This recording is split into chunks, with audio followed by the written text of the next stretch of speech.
And I know we've seen some of the celebs go through really kind of heartbreakingly difficult moments in those challenges. So I'm thinking of Davina McCall and the cold swim, Greg James and the Greg Athlon. I remember watching that and just being kind of amazed by what he pushed himself through. So, I mean, how is it for you as their coach watching those moments? It's an interesting one. I mean, take the Greg Athlon.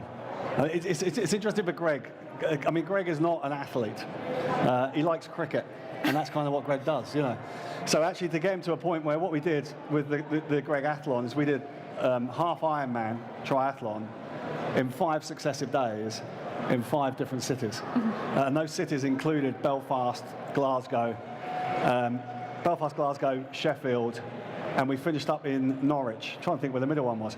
And so physically, obviously, to get him to become a triathlete is no mean feat. If you add on top of that, we did it in February. And I remember the swim in Glasgow was it's a man-made pit where they do canoeing. And as the safety boat came across to us, they were smashing the ice off the top of the boat. Water temperature was 4.5 degrees centigrade. And I talk to people, and they bang on about wetsuit versus skins, blah, blah, blah, boring conversation. I tell you what, in a wetsuit, 4.5 degrees hurts. And that was day 2.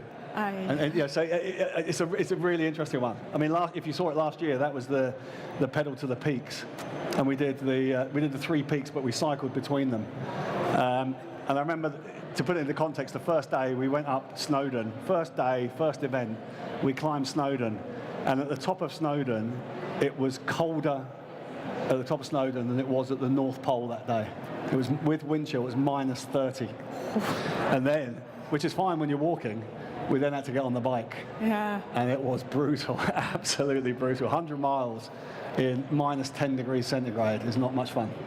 So you're training these celebrities to do things that are outside of their comfort zone in terms of their sporting prowess, but probably outside of all of our comfort zones in terms of the conditions that they're facing as well. Yeah. So it's not a case of created for telly and they're probably going off and having a nice time when the camera's not on them. They genuinely are facing these hardships. Absolutely right. You know, I always say to people often talk to me about it, and we are bombarded nowadays by reality television. Yeah. But this is real television, and what you see is how it happens, and it is purgatory at times. It is misery at times, and when you see Davina swimming across Windermere, 7 degrees sea water.